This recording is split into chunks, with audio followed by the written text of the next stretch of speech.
नमस्कार, स्वागत है आपका अपॉर्चुनिटी इंडिया में। चलिए जानते हैं आज की प्रमुख ईवी की खबरों के बारे में।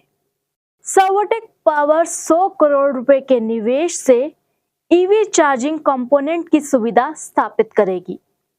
Servotech power system EV charger component manufacturing की सुविधा स्थापित करने के लिए 100 करोड़ रुपए का निवेश करेगी।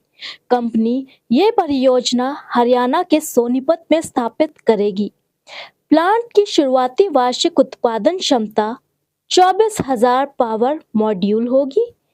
भारतीय ईवी बाजार को पूरा करने के लिए इसकी उत्पादन क्षमता 2.4 लाख तक बढ़ाई जाएगी, जिसके लिए सालाना लगभग 6 लाख यूनिट की आवश्यकता होगी।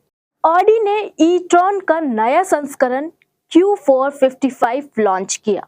ऑडी ने अपने प्रीमियम इलेक्ट्रिक वाहन का एक और एंट्री मॉडल ई-ट्रॉन पेश किया है। Q450 ई-ट्रॉन को इसके सस्पेंशन, स्टीयरिंग, रेंज और पूरे सुधार के साथ Q455 ई-ट्रॉन में अपग्रेड किया गया है।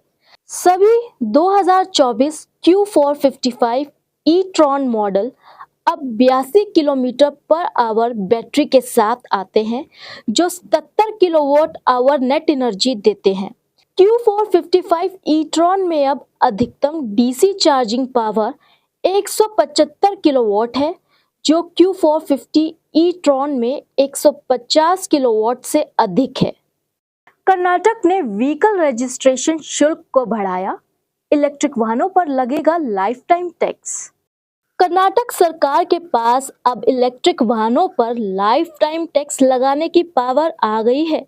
अगर किसी इलेक्ट्रिक कार, जीप, ओमनी बस या प्राइवेट सर्विस व्हीकल की कीमत 25 लाख रुपए से ज्यादा है, तो रजिस्ट्रेशन के समय इसकी कीमत पर 10% टैक्स लगाया जाएगा। ये पहली बार है जब राज्य में इलेक्ट्रिक वाहनों पर इतना टैक्स लगाया जा रहा है। इसके लिए कर्नाटक सरकार ने Karnataka motor vehicle taxation act को बनाया है। इस नए कानून के तहत ट्रांसपोर्ट व्हीकल पर 3% अतिरिक्त शुल्क वसूला जाएगा। ये पैसा Karnataka motor transport and other allied workers social security and welfare fund में जाएगा। केंद्र सरकार ने फेम योजना के दूसरे चरण की समय सीमा बढ़ाने से किया इनकार। इलेक्ट्रिक वाहनों को बढ़ावा देने के लिए शुरू की गई फेम 2 स्कीम को सरकार 31 मार्च से आगे नहीं बढ़ाएगी। भारी उद्योग मंत्रालय ने फेम 2 स्कीम की समय सीमा बढ़ाए जाने को लेकर मीडिया रिपोर्ट में किए गए दावे का खंडन किया है। रिपोर्ट में दावा किया गया था कि केंद्र ने 500 करोड़ रुपए के व्यय के साथ योजना को 31 जुलाई तक अस्थायी रूप से 4 महीने के लिए बढ़ा दिया है। ओडिसी ईवी ने वाराणसी में शुरू किया नया शोरूम।